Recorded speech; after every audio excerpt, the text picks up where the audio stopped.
지난주에 설교 시작하면서 우리가 축구를 알제리에게 한 10대 0으로 이겼으면 좋겠다 했는데 지고 말았습니다. 이제 그나마 작은 희망도 가질 수 없을 만큼 이제 우리나라 축구 경기는 끝나고 말았습니다. 아마 하나님이 장자권 하라고 그리 하셨나 봅니다. 지난 금요일부터 5차 장자권의 회복과 누림 성회가 시작되었습니다. 내일부터 주간반으로 6차 회복 성회가 시작이 될 것입니다.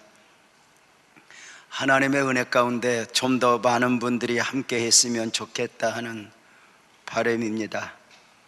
사랑하는 성도님들에게 오늘의 가장 큰 필요가 있다면 무엇입니까? 하나님은 에스겔 선지자의 환상 가운데 에스겔을 한 골짜기 가운데에 인도하여 세우셨습니다.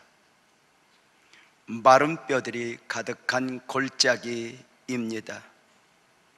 여호와께서 권능으로 내게 임재하시고 그의 영으로 나를 데리고 가서 골짜기 가운데 두셨는데 거기 뼈가 가득하더라. 나를 그 뼈 사방으로 지나가게 하시기로 본즉 그 골짜기 지면에 뼈가 심이 많고 아주 말랐더라 입니다. 하나님은 에스겔 선지자를 골짜기 가운데 세우시는 정도가 아니었습니다. 그 마른 뼈들이 가득한 골짜기 사방으로 지나면서 살피게 하신 것입니다. 마른 뼈들이 되어버린 죽음들이니 아마도 오랜 시간 흘렀고 그렇게 버려진 듯 합니다. 에스겔은 환상 가운데였지만 말씀에 순종하여 골짜기 사이를 지나면서 마른 뼈들을 살펴야 했습니다. 에스겔이 환상 가운데 보게 된 이 마른 뼈들은 무엇을 상징하는 것이었습니까? 11절에 그 해답이 있습니다. 내게 이르시되 인자야 이 뼈들은 이스라엘 온 족속이라. 인자야 이 뼈들은 이스라엘 온 족속이라. 그들이 이르기를 우리의 뼈들이 말랐고 우리의 소망이 없어졌으니 우리는 다 멸절되었다 하느니라 입니다. 이 뼈들은 이스라엘 족속이라. 골짜기에 널려있는 마른 뼈들은 이스라엘의 모습이요 백성들의 모습이라는 것입니다.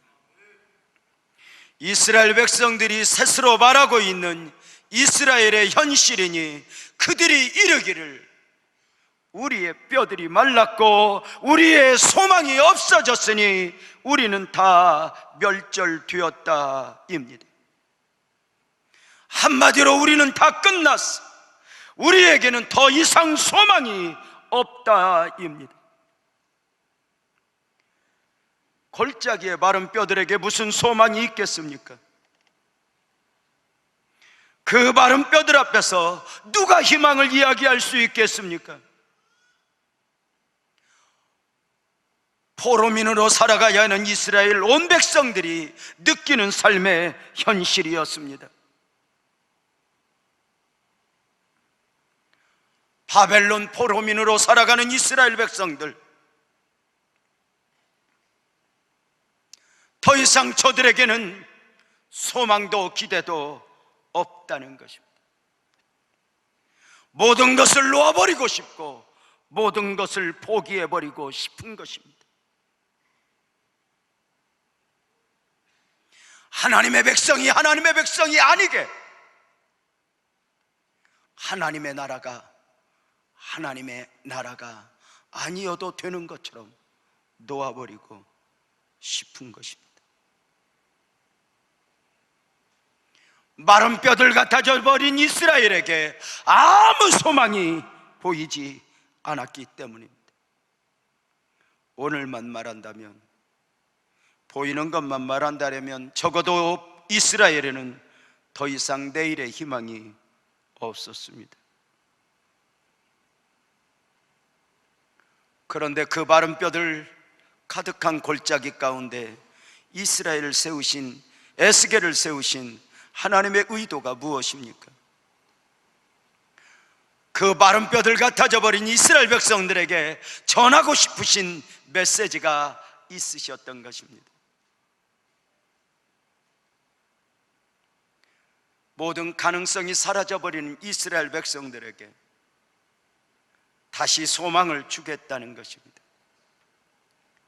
마른 뼈들 같아져 버린 이스라엘을 회복시키겠다는 것입니다.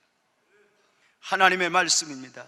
나 여호와가 너희를 다시 일어나게 하리라. 그 회복의 계획에 대해 오늘 본문 12절 13절은 이렇게 말씀합니다. 함께 읽도록 하겠습니다. 시작. 그러므로 너는 대언하여 그들에게 이르기를 주 여호와께서 이같이 말씀하시기를 내 백성들아 내가 너희 무덤을 열고 너희로 거기에서 나오게 하고 이스라엘 땅으로 들어가게 하리라 입니다. 무엇을 말씀하는지 아시겠습니까? 이스라엘 백성들의 무덤을 여시겠다는 것입니다. 지금 포로가 되어 비참하게 생활하고 있는 이스라엘 백성들이지만 이제 여호와께서 저들을 해방시켜 조국 이스라엘 땅으로 돌아가게 하시겠다는 것입니다. 단순한 해방, 단순한 자유가 아닙니다. 14절에서는 내가 또 내 영을 너희 속에 두어 너희가 살아나게 하고 내가 또 너희를 고국 땅에 두리니 입니다. 내가 또 내 영을 너희 속에 두어 살아나게 하시겠다는 것입니다. 세상의 방법으로가 아니라 강한 군대가 되게 해서나 신무기를 주어서가 아니라 내 영을 너희 속에 두어 자유케 하겠다는 것이니 철저하게 영적인 방법으로입니다. 사람의 방법이 아닙니다.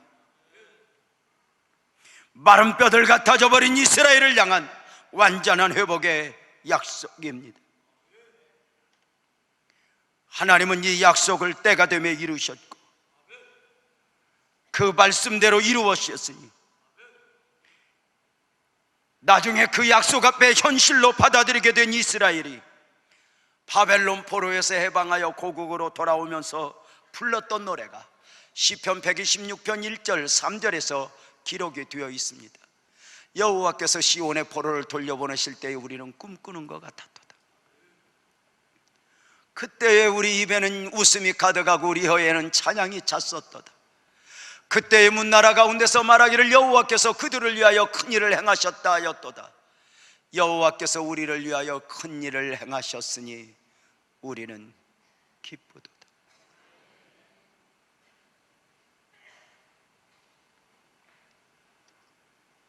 사랑하는 성도 여러분, 지금 이 해방은 나중이고 오늘 이스라엘의 모습은 에스겔 골짜기의 마른 뼈들의 모습이었습니다.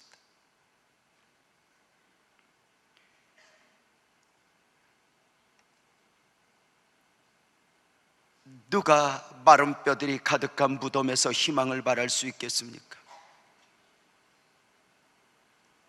무덤 앞에서는 욕심도 시기도 질투도 다 소용없어지는 것이 아니겠습니까? 죽으면 모든 것이 끝났다고 생각하는 것이니 무덤 앞에서 무슨 할 말이 있겠냐는 것입니다. 사람들은 죽으면 끝나는 줄 압니다. 그래, 죽으면 끝나는 줄 아는 인생들이 예수님을 십자가에 못 박아 죽게 했습니다. 무덤에 가두면 모든 것이 끝나는 줄 아는 인생들은 예수님을 무덤에 가두었습니다. 사탄을 비롯하여 사탄의 하수인된 어리석은 인생들은 예수님을 무덤에 가두고 승리한 줄 알았습니다. 그러나 부활이요 생명이신 예수님에게는 무덤이 끝이 아니었습니다. 그 무덤에서 새로운 시작이 있게 하시는 분이었습니다. 저와 여러분이 믿는 예수님은 오늘도 여전히 무덤을 여시고 새로운 시작을 만들어내시는 분임을 믿으시길 주님의 이름으로 축원합니다. 사람들에게 마지막이라 여겨지는 무덤이 예수님에게는 새로운 시작이었던 것입니다. 어제나 오늘이나 영원히 동일하신 우리 하나님이 말씀하십니다. 아멘 합시다. 내가 너희의 무덤을 열리라. 내가 너에게 새로운 시작이 되게 하리라. 마른 뼈들에게 새 생명을 주겠다는 것이니 불가능을 가능케 하시는 역사입니다. 묻겠습니다. 성도님들은 혹시 어떤 무덤에 갇혀 있습니까?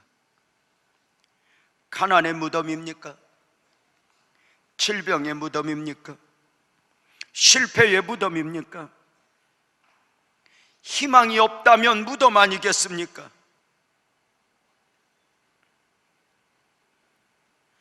죄송하지만 그 무덤이 가정의 상처의 무덤이든 자신을 조절할 수 없을 만큼의 습관적 죄의 무덤에 갇혀 있든 사람 스스로는 그 무덤을 열 수 있는 능력이 없다는 것입니다.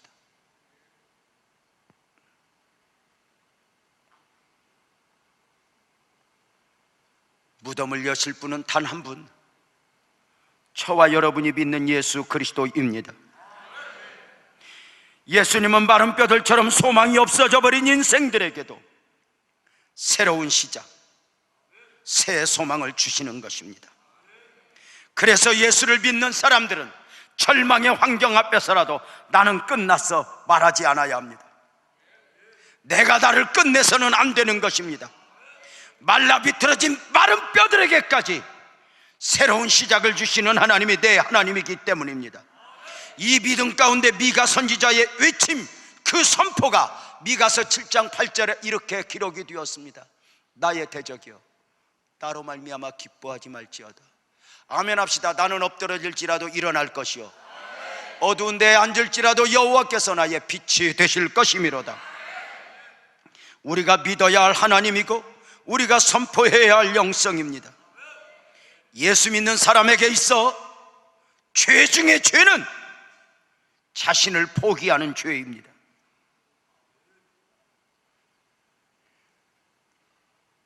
힘들다고 어렵다고 자신을 포기하고 절망하는 것은 환경의 문제가 아닙니다.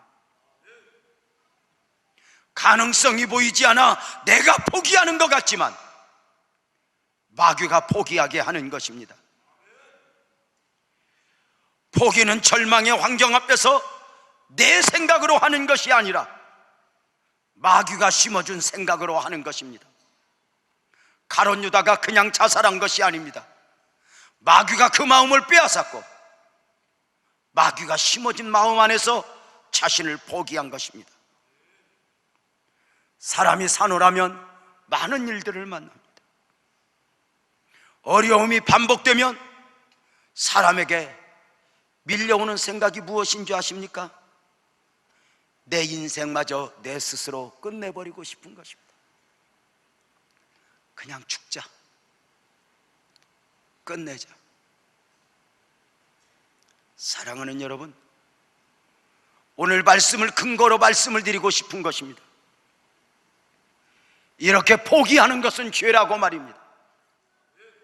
끝내버리는 것은 죄라고 말입니다. 적어도 그리스도인은 그러해서는 안 됩니다.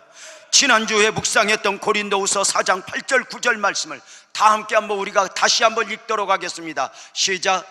우리가 사방으로 우겨쌈을 당하여도 쌓이지 아니하며 답답한 일을 당하여도 낙심하지 아니하며 박해를 받아도 버림받지 아니하며 거꾸로 뛰임을 당하여도 망하지 아니하고 아멘 합시다. 나는 다시 일어서리라. 나는 포기하지 않으리라. 포기는 죄입니다. 내가 환경을 보고 가능성이 보이지 않아 내가 포기하는 것 같지만 마귀가 심어준 절망감에 의해 포기하는 것입니다.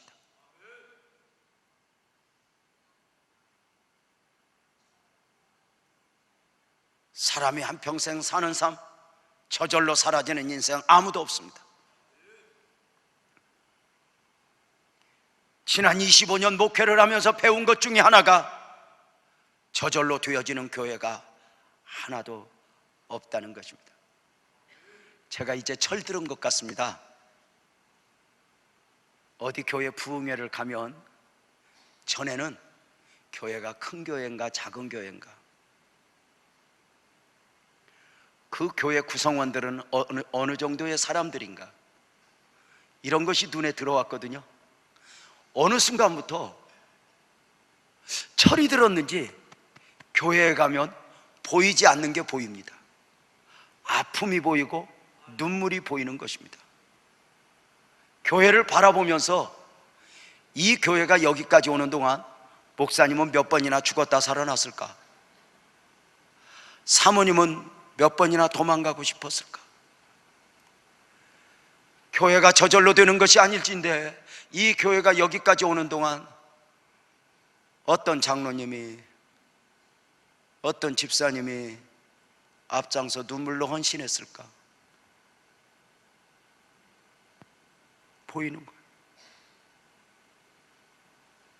인생이 저절로 사라집니까?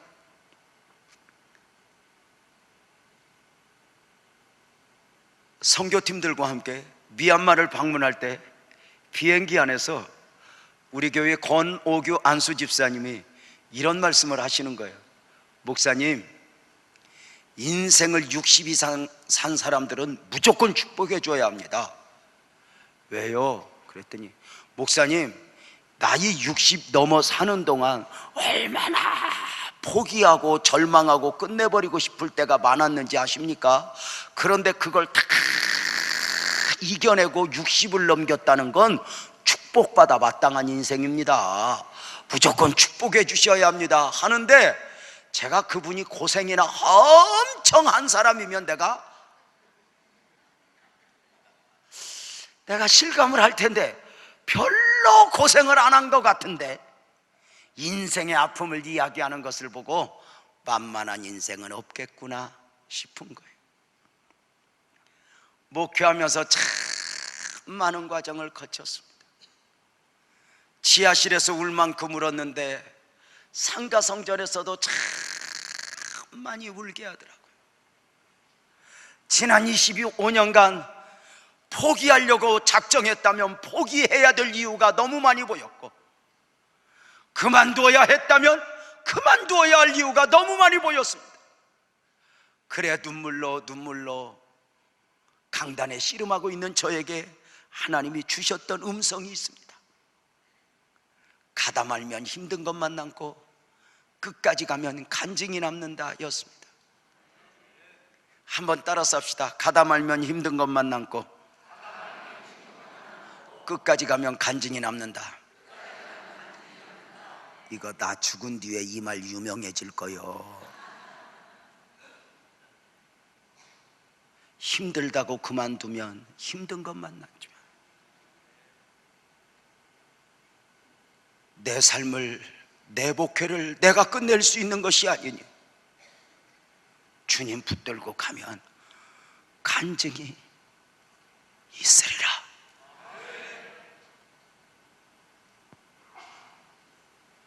그때 받았던 또 하나의 말씀이 있습니다.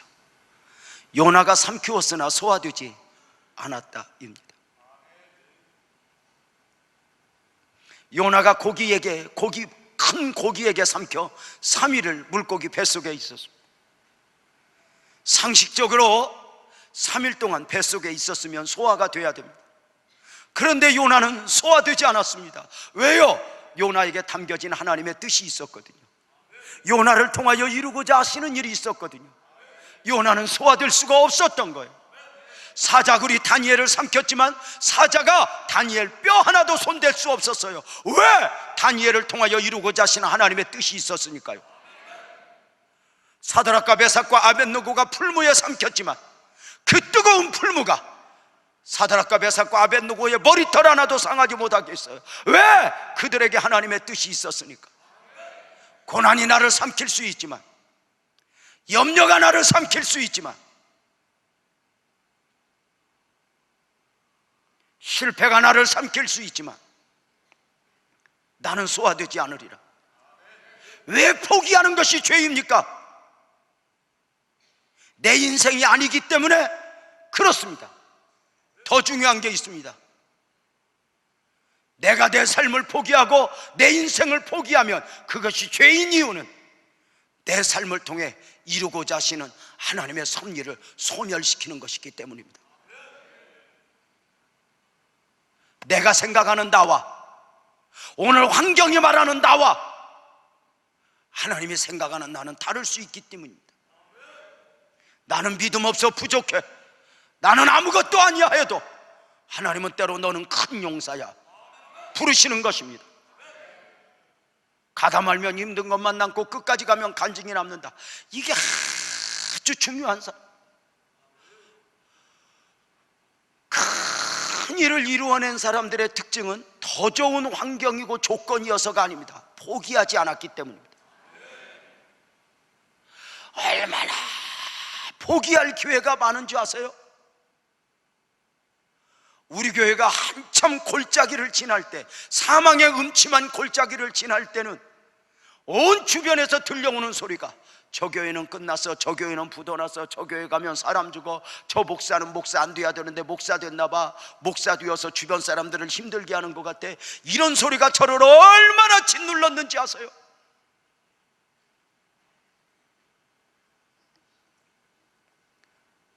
그러나 가다 말면 힘든 것만 남고 끝까지 가면 간증이 남으리라.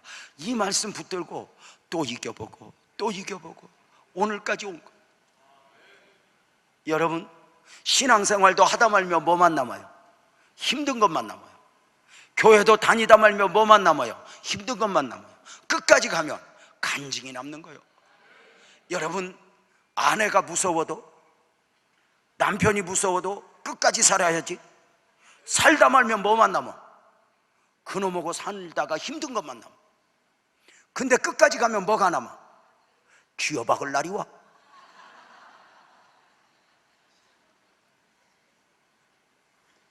사랑하는 여러분,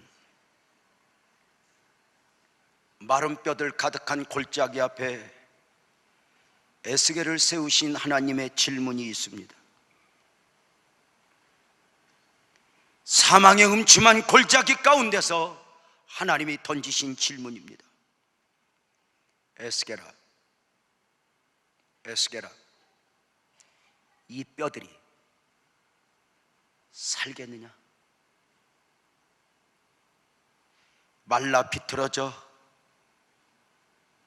널브러져 있는 그 뼈들을 보며 하나님이 질문하시는 것입니다. 에스겔아, 이 뼈들이 살겠느냐? 사랑하는 여러분, 하나님께서 그 뼈들이 말라 비틀어져 있음을 몰라서 에스겔에게 질문하셨겠습니까? 도대체 에스겔에게 무슨 답변을 원하셔서 이 질문을 하셨겠습니까? 에스겔아, 이 뼈들이 살겠느냐? 성도님들은 하나님 앞에 이 정도의 질문을 받아보신 적이 있으십니까? 이 말도 안 되는 하나님의 요구와 질문 앞에 벳세다 광야에서 빌립은 어렵다고 힘들다고 이야기합니다.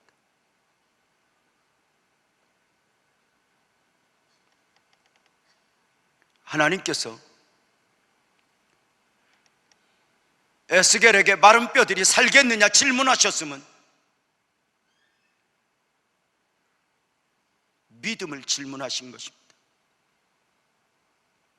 쉽게 표현하면 믿음이 아니면 답할 수 없는 질문입니다. 에스겔아, 이 뼈들이 살겠느냐? 이 질문 앞에 생각으로 답할 수 있겠습니까? 상식으로 답할 수 있겠습니까? 가능성으로 답할 수 있겠습니까? 아니요. 믿음이 아니면 답할 수 없는 질문입니다. 오직 믿음으로를 원하시는 그 하나님, 할 수 있거든이 무슨 말이냐? 믿는 자에게는 능치 못할 일이 없느니라. 믿음을 원하셨던 그 하나님이 말도 안 되는 환경 앞에서 에스겔아, 이 뼈들이 살겠느냐 물으십니다. 무엇으로 답할 수 있겠습니까? 상식으로? 경험으로? 계산으로? 가능성으로? 아니요, 아무 것으로도 답할 수 없습니다. 답할 수 있다면 딱 하나입니다. 믿음으로입니다. 우리에게 믿음을 원하시는 하나님은 때로는 삶을 통해 우리에게 이런 질문을 하실 때가 있습니다. 에스게라, 이 뼈들이 살겠느냐?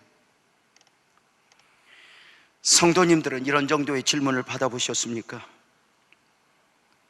가능성이 있는 곳에서의 질문이 아니라 마른 뼈들로 가득 찬 곳에서의 질문입니다. 환경은 절망인데 그 절망의 환경 앞에서 믿음을 원하시는 하나님의 질문입니다. 희망이 없어 보이는 우리의 인생 앞에서 질문하십니다. 재명아, 너의 인생이 회복될 수 있을까? 희망이 없어 보이는 자녀들 앞에서, 도무지 가능성이 없어 보이는 사업장 앞에서 물으시는 것입니다.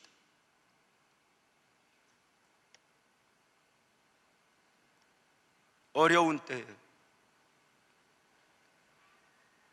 자신의 앞길에 두려움을 느끼고 있는 젊은이들에게 하나님이 물으시는 것입니다. 가능성이 아니라 믿음이 아니면 답할 수 없는 그 질문을 하시는 것입니다.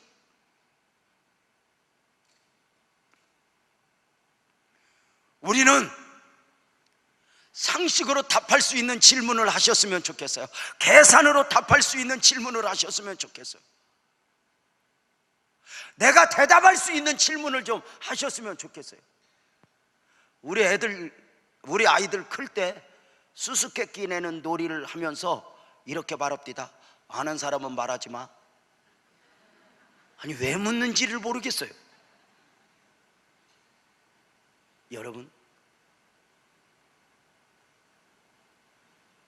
이 뼈들이 살겠느냐? 우리가 상식 안에서 신앙생활 하고 싶은 거예요. 계산 안에서 신앙생활 하고 싶은 거예요. 가능성을 보면서 신앙생활 하고 싶은 거예요.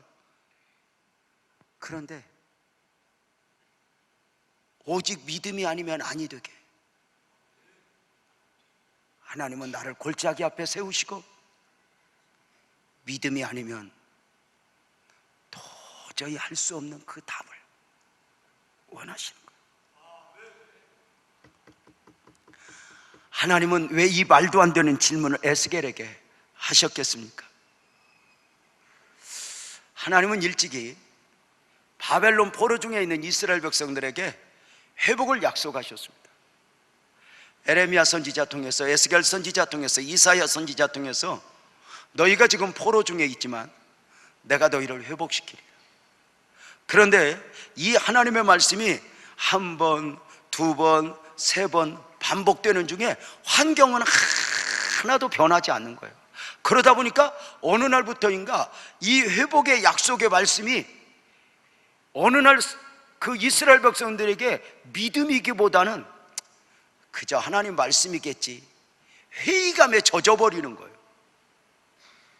뭐 하나님 말씀이라는 게 무슨 뭐 늘 새로운 말씀이 들립니까? 평생에 듣던 말씀, 어떻게 보면 지난주에 들었던 말씀, 또 작년에 들었던 말씀, 또 이렇게 오는 거지. 무슨 뭐 늘 새로운 말씀 전하려고 하면 이게 이제 2단으로 3단으로 갈 가능성이 많거든. 여러분, 문제는 에스겔 선지자예요. 그 회복의 약속을 전하는 에스겔 선지자가 어느 날부터인가 가슴이 식어져 버린 거예요.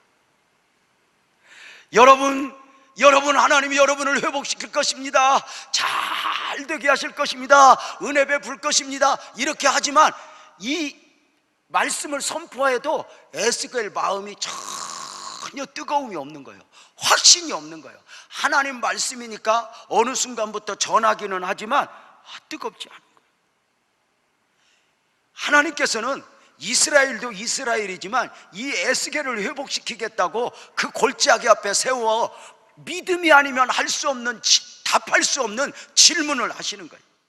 에스겔 선지자가 믿지 않았음을 어떻게 알 수 있을까? 먼저는 제 자신이 그런 경우가 있기 때문에 그래요. 설교자로 살아가면서 평생 이렇게 설교자로 살아가면서 엄청 믿음이 좋은 것 같지만 사실 잘 믿음 없는 게 목사 아닌가 싶어요. 어떤 때는 염려하지 말라고 설교를 막 하고 나는 집에 가서 염려 때문에 잠이 안 와. 때로는 용서해라, 사랑해라 그렇게 눈물로 호소해놓고 내 마음에 저 밑바닥에 숨어있는 미움이, 용서하지 못함이 나로 하여금 발목을 잡고 있는 거예요. 이 성전 건축할 때 우리는 다른 교회와 다른 부분이 있었어요. 여러분 헌금해 주세요, 헌금해 주세요, 앞 앞에 헌금 몇 구자씩 할 건가, 우리 약속해 주세요, 이러지 않았어요. 주님이 하실 것입니다, 주님이 이루실 것입니다 선포하는 중에 제가 뭐라고 설교했냐면 이렇게 이야기했어요. 여러분 가만 계십시오. 여러분이 헌금을 아무도 안 해도 성전은 지어질 것입니다. 하여튼 지어지는지 안 지어지는지 두고 보십시다. 한번 해봅시다.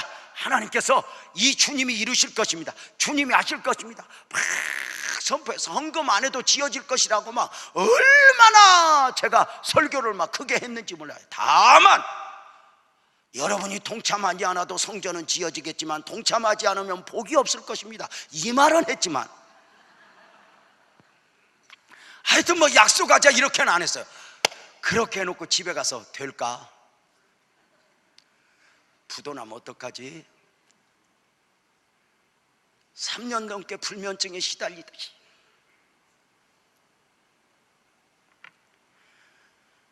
그럴 때마다 미운 건 우리 마누라입니다. 우리 아내는 잘 잡니다. 자고 또 자고. 여러분 그렇게 이 성전 전기불은 켤 수 있을까? 그러면서도 염려를 말하는 게 아니야. 여러분 설교자가 왜 이렇게 이야기해야 할까? 어떤 분이 이런 말씀을 하시더라고요. 설교자가 자기 설교한 대로만 살면 교회가 기적이 일어날 거라고. 여러분도 동의하십니까? 다시 설교자가 설교한 대로만 살면 기적이 일어날 거다. 동의하면 아멘. 조금 이따 그 부분 말씀드리겠습니다. 하나님께서 에스겔을 마른 뼈들이 가득한 골짜기 앞에 세우시고 믿음이 아니면 할 수 없는 질문을 하십니다. 에스겔아, 이 뼈들이 살겠느냐? 이때 에스겔이 아멘! 이랬으면 좋았을 텐데 이렇게 말해요. 주 여호와여, 주께서 아시나이다. 내가 하나님은 믿습니다. 내가 하나님을 인정은 합니다. 그러나 이 마른 뼈들이 살아나는 것 주께서 하시지 나는 할 수 없습니다. 이렇게 확신이 없는 에스겔에게 질문을 바치신 하나님이 명령하십니다. 그 처음 하나님의 명령이 대언하라 입니다. 에스겔서 37장 4절 5절 말씀 다 함께 한번 읽어보겠습니다. 시작. 또 내게 이르시되 너는 이 모든 뼈에게 대언하여 이르기를 너희 마른 뼈들아 여호와의 말씀을 들을지어다. 주 여호와께서 이 뼈들에게 이같이 말씀하시기를 내가 생기를 너희에게 들어가게 하리니 너희가 살아나리라.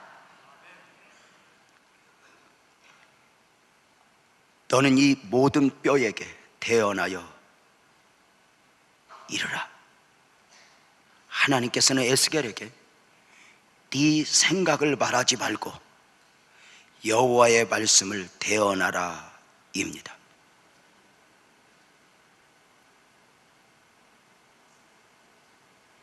하나님은 여전히 확신하지 못하고 있는 에스겔에게 명령하라, 선포하라 하셨습니다. 네 생각을 말하는 것이 아니라 내가 너의 입에 담아준 여호와의 말씀을 외치고 명령하고 선포하라는 것입니다. 여러분 아십니까? 참 믿음은 내 생각을 표현하는 것이 아니라 하나님의 말씀을 대언하는 것입니다. 하나님의 말씀을 말하는 것입니다. 모든 상황 가운데서입니다. 아까 질문을 했습니다. 목사가 설교한 대로만 살면 기적이 일어날 거다. 죄송하지만 여러분에게 실망을 드려서 죄송합니다. 목사가 만약에 내가 사는 것만큼만 설교하게 되면 기독교는 세상 종교가 됩니다. 교회는, 설교는 내 생각을 말하는 것도 아니고 내 삶을 말하는 것도 아닙니다. 하나님의 말씀이 선포되어지는 곳이고 하나님의 말씀이 대언되어 외쳐지는 곳입니다.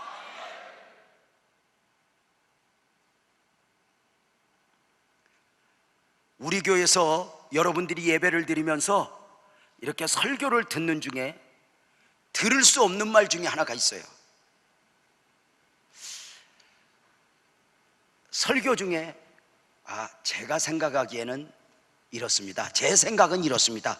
제 생각에는 이렇습니다. 이런 말 들어본 적 있어요? 아니요. 내 생각은 아무 상관없어요. 내 느낌은 아무 상관없어요. 하나님의 말씀이 하나님의 말씀으로 선포되어질 때 이것이 바로 진정한 설교입니다.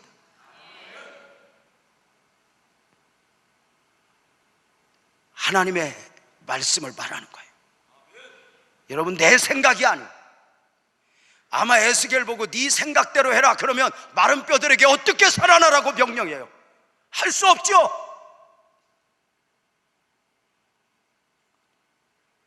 하나님의 말씀을 말하는 거예요. 이게 앞선 성도들의 언어여야 하고 신방할 때 신방대원들이 가져야 할 영성이에요.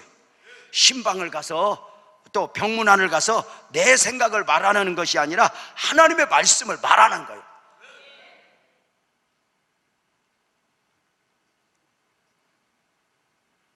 내 생각을 말하면 안 돼. 생각으로는 마귀를 이길 수가 없어요.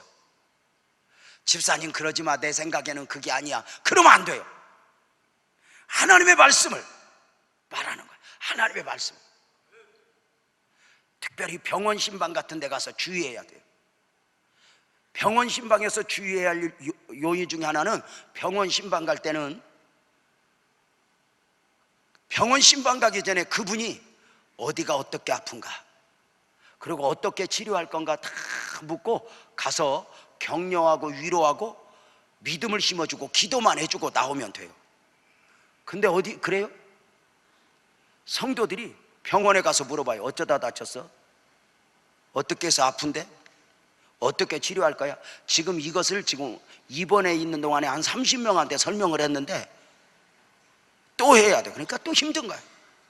근데 또 그렇게 묻기만 해줘. 한국 사람들은 처방도 해줘, 불신도 심어줘. 의사 믿지 마, 고양이 삶아 먹어. 이 병원에서 죽은 사람이 여럿이야. 이렇게 공포감을 심어주는 게 우리, 내 생각을 말하는 게 아닙니다.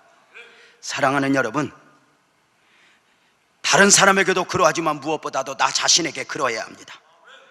포기하려고 하는 나에게, 절망하려고 하는 나에게 하나님의 말씀을 먹여야 합니다.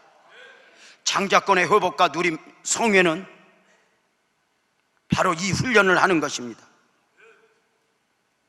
내 생각을 말하는 게 아니라 내 안에 염려가 있지만, 내 안에 불신도 있지만 하나님의 말씀이 선포되어질 때 이 말씀이 능력이 되게 하는 줄로 믿습니다. 하나님은 하나님의 말씀을 대언하라 하심에 에스겔은 대단한 사람이 아니었습니다. 오늘 말씀은 대언을 넘어 선포하라 말씀합니다. 명령하라는 것입니다. 내가 생기를 너희에게 들어가게 하리니 너희가 살아나리라 선포하라는 것입니다. 선포되어지는 그 말씀 앞에 겨우 사는 정도가 아닙니다. 그 뼈 위에 힘줄이 생기고 살이 오를 것이고 그 속에 생기까지 있게 하시는 생명의 역사입니다. 사랑하는 성도 여러분, 나를 시작하시는 하나님이 나를 이렇게 회복시킬 믿으면 아멘 합시다. 하나님의 말씀을 대언하십시오. 하나님의 승리를 선포하십시오. 에스겔이 대언하고 선포하고 명령하니 어떤 일이 일어났습니까? 이에 내가 명령을 따라 대언하니, 대언할 때에 소리가 나고 움직이며 이 뼈 저 뼈가 들어맞아 뼈들이 서리 연결되더라. 내 마음을 전하니가 아니에요. 명령을 따라. 나는 아니지만 명령을 따라 하나님 말씀을 주신 대로 내 생각을 말하는 것이 아니라 하나님의 말씀을 대언했더니 이 뼈들이 살아나는 역사가 있어졌음을 믿습니다. 그렇습니다. 마음으로 믿어 여기에서 머무는 것은 기독교가 아닙니다. 믿음이 표현되어져야 합니다. 믿음이 능력으로 나타나야 합니다. 내 생각이 어떠하든 하나님이 주신 말씀의 명령을 가슴에 안고 선포하고 명령하는 것입니다. 장자권의 회복성회를 통해서 바로 이것을 훈련하는 것입니다. 말씀에 의지하여 입술로 명령하고 선포합니다. 사탄을 향하여 승리를 선포하며 사탄을 향하여 물러가라 명령하는 것입니다. 기도 제목을 향하여 응답이 있을지어다 선포하고 명령하는 것입니다. 내 안에 나를 힘들게 하는 육의 요소들을 향하여 명령하고 선포하는 것입니다. 내 삶을 힘들게 하고 내 삶을 괴롭히는 악한 요소들을 향하여 명령하고 선포하는 것입니다. 내 안에 확신이 없다, 두려워할 필요가 없습니다. 명령하고 선포하는 것은 자신감이 아니라 순종입니다. 말씀에 의지하고 명령하고 선포할 때 기적이 일어날 줄로 믿습니다. 성도님들에게 지금 선포하라 하시면 순종하여 무엇을 선포하시겠습니까? 자, 우리 믿음으로, 우리 화면에 뜨고 있는데 크게 믿음을 가지고, 자, 표정부터 전사의 모습을 가지고, 그렇게 빨리 끝나고 주무실 모습으로, 그게 아니라 더러운 귀신아, 이걸 선포하는 겁니다. 크게 주먹 불끈 쥐고 2번씩 한번 해봅시다. 시작. 온갖 더러운 귀신아 예수의 이름으로 명하노니 떠나가라. 온갖 더러운 귀신아 예수의 이름으로 명하노니 떠나가라. 음란의 영아 예수의 이름으로 명하노니 떠나가라. 음란의 영아 예수의 이름으로 명하노니 떠나가라. 분열의 영아 예수의 이름으로 명하노니 떠나가라. 분열의 영아 예수의 이름으로 명하노니 떠나가라. 불순종의 영아 내게서 떠나가라. 불순종의 영아 내게서 떠나가라. 아담과 하와를 미혹하여 무너지게 했던 사탄아 명하노니 떠나가라. 아담과 하와를 미혹하여 무너지게 했던 사탄아 명하노니 떠나가라. 두려움을 주고 미움을 주는 악한 영아 떠나가라. 두려움을 주고 미움을 주는 악한 영아 떠나가라. 낙심 절망의 영도 떠나가라. 낙심 절망의 영도 떠나가라. 할 수 없다고 생각하게 하고 절망을 바라게 하는 악한 영아 명하노니 떠나가라. 할 수 없다고 생각하게 하고 절망을 바라게 하는 악한 영아 명하노니 떠나가라. 어려운 환경에 상처를 받게 하는 어리석은 영은 떠나가라. 어려운 환경에 상처를 받게 하는 어리석은 영은 떠나가라. 과거의 상처에 매여 고통을 받게 하는 악한 영은 떠나가라. 과거의 상처에 매여 고통을 받게 하는 악한 영은 떠나가라. 내 몸에 역사하고 있는 모든 질병은 떠나가라. 내 몸에 역사하고 있는 모든 질병은 떠나가라. 우리 가정을 사로잡고 있는 어둠의 영아 명하노니 떠나가라. 우리 가정을 사로잡고 있는 어둠의 영아 명하노니 떠나가라. 나는 내게 주신 예수의 이름 권세를 사용하여 승리하며 살리라. 나는 내게 주신 예수의 이름 권세를 사용하여 승리하며 살리라. 아멘 아멘. 사랑하는 여러분, 에스겔이 순종하여 대언하고 선포하니 놀라운 일이 일어났습니다. 사망의 음침한 골짜기에서 생명의 역사가 일어났습니다. 근본 회복성회는 우리를 훈련되게 할 것이고 마음으로 믿었던 그 하나님이 능력으로 우리 삶에 나타나게 될 것입니다. 간증거리가 쏟아지게 될 것입니다. 응답이 있어질지어다. 치료가 있어질지어다.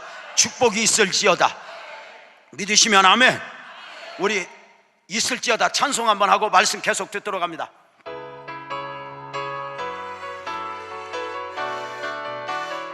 말씀으로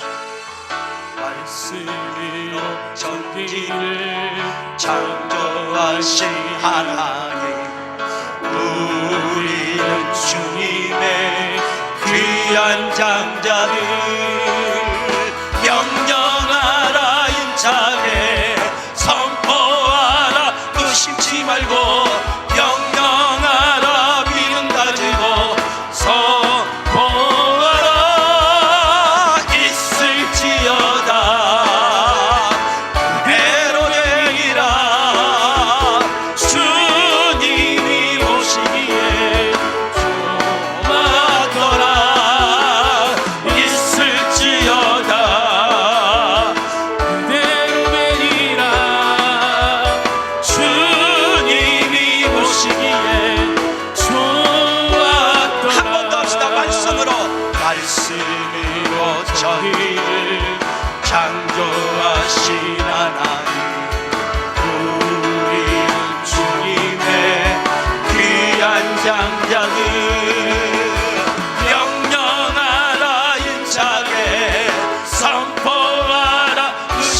에스겔의 선포와 명령 앞에 생명의 역사가 있어졌으니 외형적으로는 다 되었습니다. 말라 비틀어졌던 뼈들이 살아난 것입니다. 사람이 보기에는 아무 문제 없습니다. 이 정도면 될 것 같습니다. 그런데 하나님의 안타까움이 있습니다. 에스겔 37장 8절은 이렇게 말합니다. 내가 또 보니 그 뼈에 힘줄이 생기고 살이 오르며 그 위에 가죽이 덮였으나 그 속에 생기는 없더라. 그 속에 생기는 없더라. 생기가 없으니 살아났어도 산 것이 아니었다는 것입니다. 하나님께서는 처음 사람을 만드시고 생기를 그 코에 불어넣으사 생명이 되게 하셨습니다.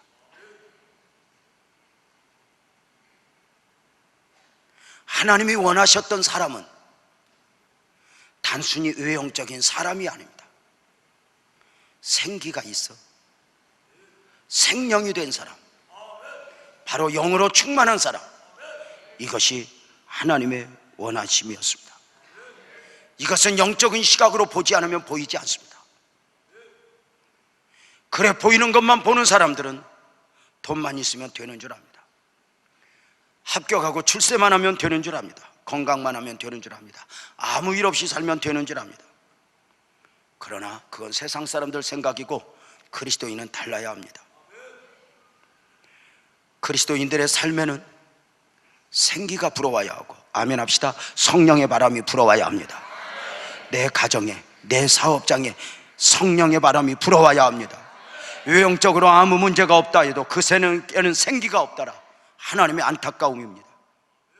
이 생기는 처음 창조된 사람에게 불어넣어 주셨던 하나님의 기운입니다. 이 성령의 바람이 마가 요한의 다락방을 흔들었고 제자들로 제자답게 했습니다. 사복음서 제자들 보십시오. 3년 반 동안 아무리 배웠지만 저들에게 생기가 없더라. 성령의 은혜가 없음에 저들은 제자다울 수가 없었습니다.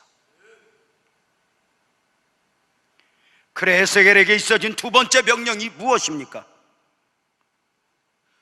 크게 한번 읽어보겠습니다. 또 내게 이르시되 인자야 너는 생기를 향하여 대언하라.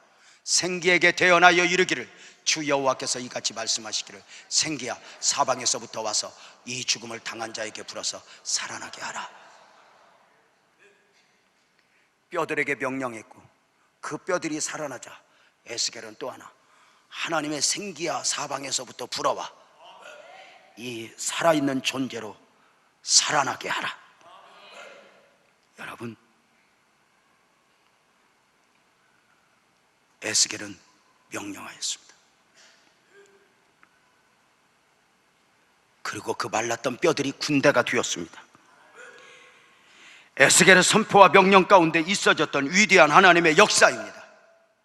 저는 우리 교회 예배 가운데 예배마다 이런 놀라운 역사가 일어났으면 좋겠습니다.